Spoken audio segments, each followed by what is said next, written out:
Shalom anak-anak, jumpa lagi dalam pelajaran Pendidikan Agama Kristen kelas 6 di Aku Tahu Channel. Pada kesempatan ini kita memasuki pelajaran 3 dengan judul Bernyanyilah dengan Roh dan Akal Budimu. Nah, materi ini anak-anak terdapat di dalam buku Pendidikan Agama Kristen dan Budi Pekerti kelas 6. Anak-anak, sebelum kita mulai, jangan lupa untuk subscribe, like, dan share. Anak-anak, bagikan video ini kepada teman-teman kalian. Siapa tahu di luar sana ada teman-teman kalian yang tidak memiliki kesempatan untuk belajar pendidikan agama karena tidak ada guru agama Kristennya.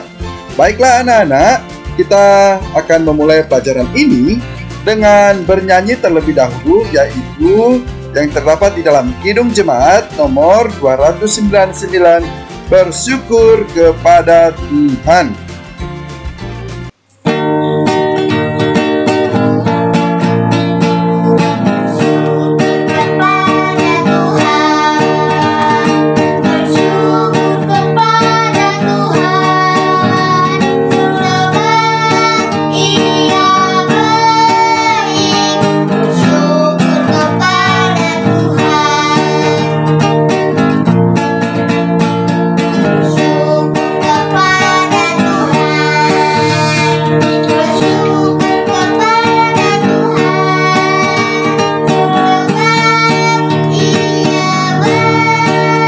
Baiklah anak-anak, kita sudah menaikkan pujian dengan judul Bersyukur kepada Tuhan.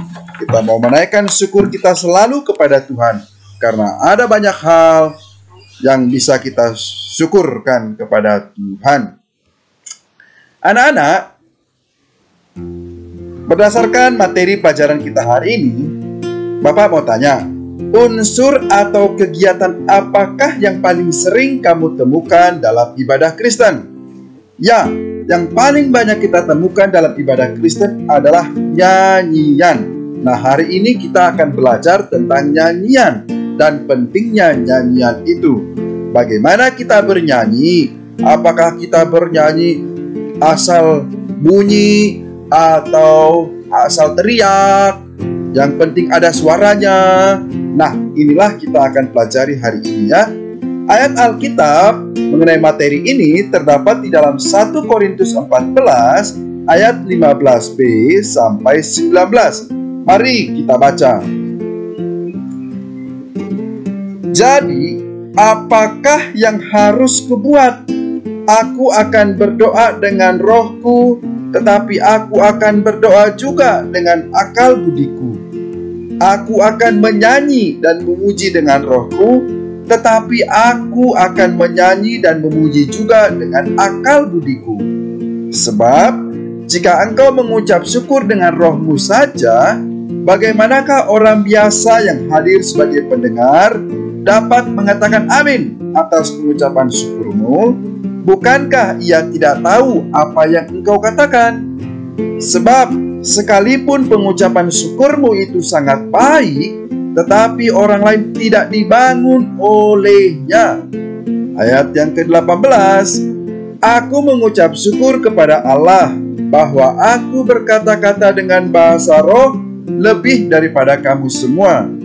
Tetapi dalam pertemuan jemaat, aku lebih suka mengucapkan 5 kata yang dapat dimengerti untuk mengajar orang lain juga, daripada beribu-ribu kata dengan bahasa roh. Saudara-saudara, janganlah sama seperti anak-anak dalam pemikiranmu. Jadilah anak-anak dalam kejahatan, tetapi orang dewasa dalam pemikiranmu.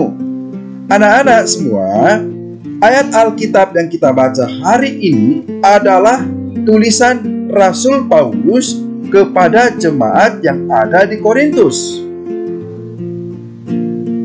Kota Korintus adalah sebuah kota pelabuhan yang ramai pada masa waktu itu.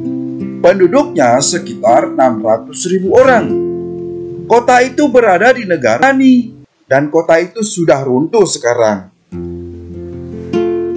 Muncul kota Korintus yang baru, letaknya yang sudah bergeser dari kota Korintus yang lama.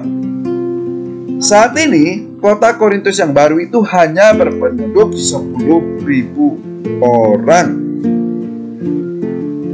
Anak-anak, apa sebenarnya isi surat Paulus ini?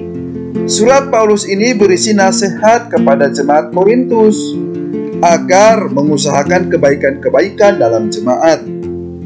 Mereka diminta agar menolong, menghibur, mendorong, dan menguatkan mereka yang membutuhkan. Jadi pada waktu itu anak-anak, ada banyak orang-orang Kristen di sekitar di kota Korintus itu, orang-orang Kristen yang mengalami kesulitan. Ya, dalam peribadatan mereka ternyata tidak semua orang hidupnya sejahtera. Semua orang memang beribadah kepada Tuhan, tetapi mereka sibuk hanya menjalankan ibadah kebaktian saja, tidak mau memperhatikan orang-orang di sekitarnya. Nah, sayangnya pada waktu itu jemaat orang di Korintus sibuk juga mementingkan karunia dari Allah, yaitu salah satunya adalah berbahasa roh, yaitu berkata-kata dalam bahasa asing yang sebelumnya tidak dipelajari lebih dahulu. Nah, menurut Paulus, karunia bahasa roh itu bukanlah karunia yang paling utama, bukan itu yang paling penting. Karunia yang paling penting itu adalah bagaimana kita hidup dapat bermanfaat bagi orang lain dan dapat membangun orang lain, menolong, menghibur, bahkan menguatkan orang lain. Anak-anak, salah satu yang terjadi di dalam jemaat Korintus adalah selain mereka berdoa dengan menggunakan bahasa roh, ya, supaya mereka kelihatan rohani, mereka juga bernyanyi dengan bahasa roh. Nah, orang-orang pada waktu itu tidak mengerti jadinya ketika melihat jemaat semua berbahasa roh dan semua bernyanyi dengan bahasa roh. Nah, ini yang ditegur oleh Paulus. Memang mereka kelihatannya menjadi seperti rohani, tetapi tidak bermanfaat bagi orang lain.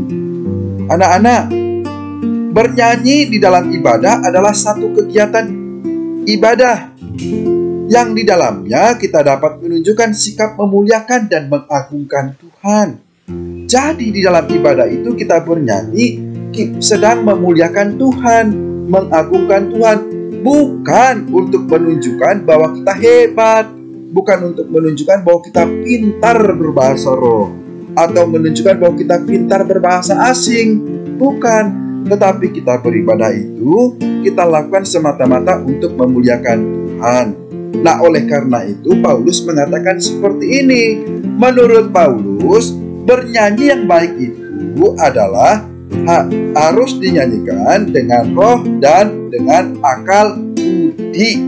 Jadi dengan roh juga harus, tetapi juga dengan akal budi. Apa sih yang dimaksud dengan bernyanyi dengan roh itu? Maksudnya begini, nah, bukan bernyanyi kita tidak mengerti atau asal bunyi. Bukan. Bernyanyi dalam roh itu adalah kita bernyanyi dengan kesungguhan hati, yaitu hati kita terfokus di dalam bernyanyi untuk memuliakan Tuhan. Yang kedua, kita memusatkan hati kita sama seperti kita pada saat berdoa. Nah, kita melakukan fokus, kita menyembah Tuhan, kita menaikkan puji-pujian hanya untuk mengagungkan dan meninggikan nama Tuhan. Lalu kalau begitu, apa yang dimaksud dengan bernyanyi dengan akal budi? Begini, bernyanyi dengan akal budi itu, kita bernyanyi harus mengerti syair yang kita nyanyikan atau yang kita ucapkan. Jangan sampai kita bernyanyi tapi tidak tahu apa yang kita nyanyikan. Ya, nanti misalnya lagunya berbahasa Inggris, karena kita tidak tahu artinya kita nyanyikan. Ternyata begitu diterjemahkan tidak atau bukan lagu rohani, malah lagu seperti orang duniawi ini, ya. Lagunya begitu diterjemahkan bunyinya entah apa yang merasukimu, akan repot. Masa kayak begitu lagu gereja Nggak begitu nak ya. Jadi kalau kita nyanyi harus tahu apa yang kita nyanyikan atau kita ucapkan. Yang kedua, dengan akal budi itu tidak asal bunyi, ya, tidak asal bersuara, sehingga kita mengucapkannya tidak jelas, teriak-teriak kayak orang gila gitu ya. Nggak boleh nyanyi kayak begitu. Nyanyi itu harus bunyinya jelas dan bersuara. Bukan juga karena ingin kita didengar oleh orang lain, bahwa suara kita paling kencang. Bukan begitu ya bernyanyi dengan akal budi. Yang ketiga, bernyanyi dengan akal budi itu kita mengucapkannya jelas. Kata-katanya dapat dimengerti, isinya, tujuan nyanyiannya, sehingga dapat dihayati oleh yang menyanyikan maupun yang mendengarkannya. Yang mendengarkannya pun terberkati karena kita menyanyikannya dengan baik, bukan dengan asal-asalan. Jadi begitu ya anak, maksudnya bernyanyi dengan akal budi. Yang pertama tadi bernyanyi dengan roh, yaitu kita fokus, hanya tertuju kepada Tuhan saja. Sekarang bernyanyi dengan akal budi, jelas apa yang kita nyanyikan, pengucapannya, maksudnya dan tujuannya, semuanya jelas ya anak ya.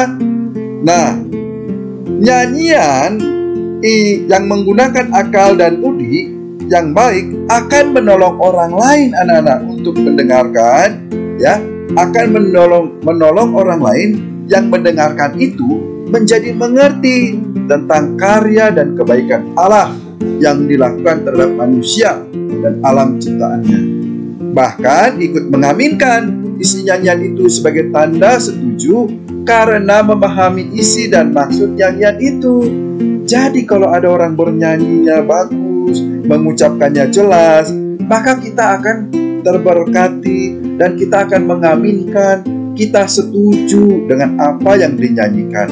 Tapi kalau nyanyinya asal-asalan, berteriak, ya, asal bunyi, hati kita pasti tidak tentram mendengarnya.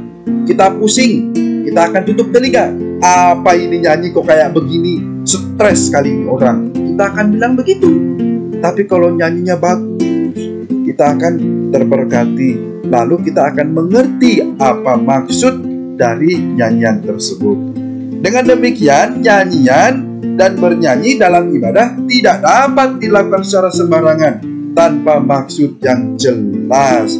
Jadi setiap nyanyian itu ada maksud-maksudnya anak-anak. Kalau misalnya nyanyian ketika untuk penyesalan dan pengakuan dosa ada lagunya, nyanyian untuk syukur, nyanyian tentang kekaguman akan ciptaan Tuhan, ya, karena Tuhan begitu luar biasa, nyanyian tentang Tuhan memberkati, memelihara, nyanyian apalagi untuk firman Tuhan. Lalu cara bernyanyinya kita harus sesuaikan juga, begitu ya anak-anak ya. Baiklah anak-anak, kita lanjutkan.